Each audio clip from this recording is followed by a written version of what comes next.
Torej, Komisija za nadzor parlamentarnih in obveščevalnih služb je danes želela preveriti nekatere nasprotujoče si informacije, ki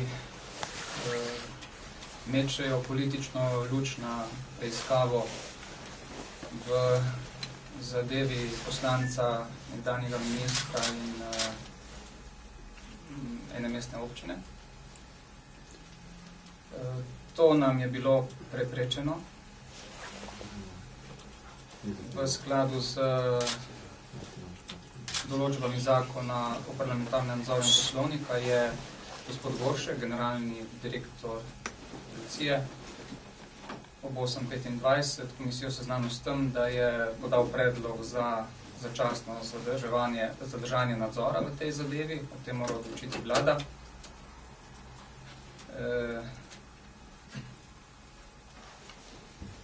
Torej, jaz osebno moram reči, da ta akcija z moje strani ni bila nepričakovana, me je pa kljub temu presenetila, zaradi tega, ker na ta način se bo ta dvom v profesionalnost te zadeve še poglobil, kar ni v interesu javnosti in ni v interesu pravne države. Slovenija je na točki, ko lahko začne spreminjati drugi člen ustave, ki govori o tem, da je pravna in socialna država, v dikcijo, da je policijska država. Ta dvom bo iz dneva v dan večji, glede na to, da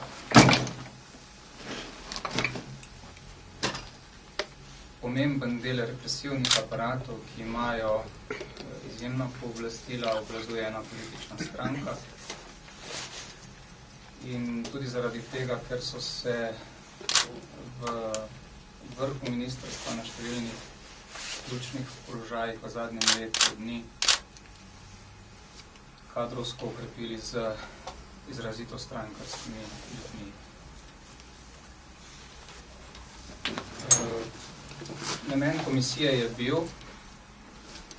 da predvsem razčisti dvome, ki so se pojavili v zadnjem obdobju v javnosti, in zaradi tega sem bil tudi deležen številnih kritik, zakaj komisije nisem že prej sklical, oziroma zakaj komisija že prej ni šla pogledati te zadeve.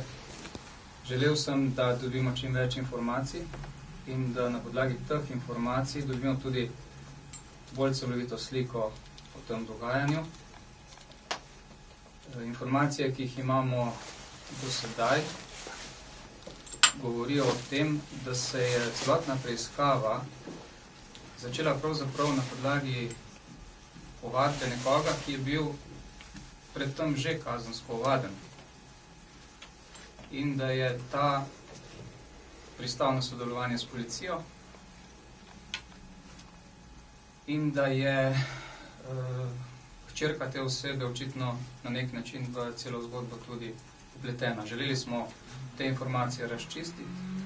Po tistem, ko se pojavljajo informacije v medijih, da gre za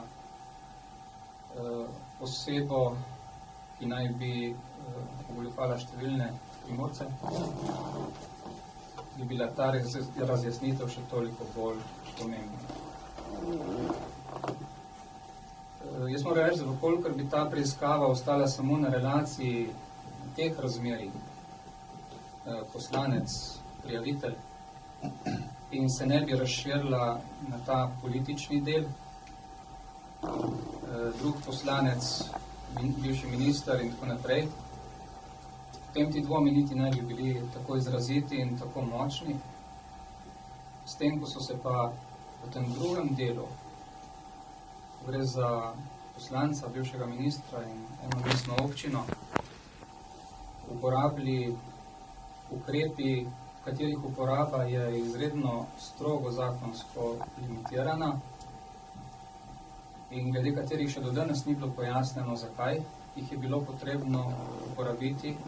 Vemo, da je mogoče sume potrditi ali uvreči tudi na drugačen način, če gre za sum kaznivega dejanja. Doslej nismo slišali, zakaj je bilo to sploh potrebno, glede na politično trgovanje in tako naprej. So seveda ti dvomi v celotno preiskavo toliko večji.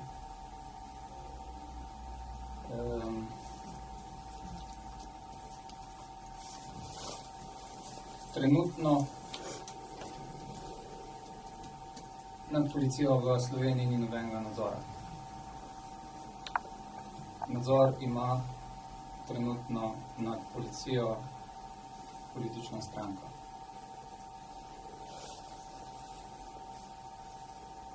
Kar je zelo nevarno.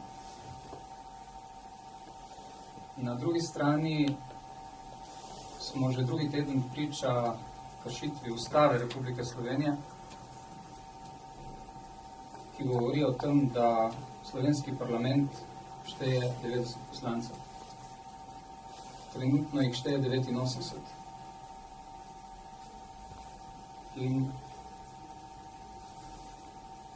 okrnjen je predvsem tisti del, ki ne bi v parlamentarni demokraciji vršil neko nadzorno vlogo nad oblastjo. V nedavni preteklosti je bilo kar nekaj odločitev, o katerih je odločal en glas. Tudi v kratkem bomo pričali o odločitvi, ker se zna zgoditi, da bo odločal en glas. Govorimo o interpelaciji zoper notranjo ministrico. Tega glasu ne bo. Če se bodo postopki nadaljevali na tak način, nisem čisto prepričan, da še kakega glasu ne bo. To vse vzbuja utemeljen sum v verodostojnost tega početja in namen naše komisije danes je bil, da te sume razjasnimo. Žal nam je bilo to preprečeno.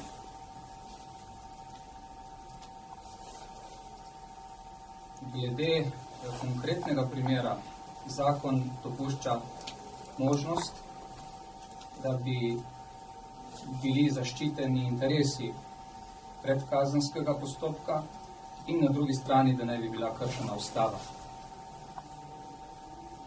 V tej državi poznamo institut hišnega pripora in poznamo tudi možnost, da bi poslancu lahko omogočili parlamentarno delo v takem primeru. Pri čemer seveda jaz osebno ne odobravam njegovega načina ravnanja in tega, na kakšen način je te stvari počel. Ampak zaenkrat je ne glede na to, da je šele v predkazenskem postopku obsojen pa je strani policije. Tudi moram reči, da je perverzno, da se na tak način utemeljuje enakost pred zakonom in pravna država, vkolikor bi bile te besede resnične. Potem se treba vprašati, kako je mogoče, da proti številnim posameznikom, ki pa niso iz vrst opozicijskega političnega pola, stvari, ki bi morali biti že zdavnaj preiskane, stojijo v različnih predaljih in se ne premaknejo.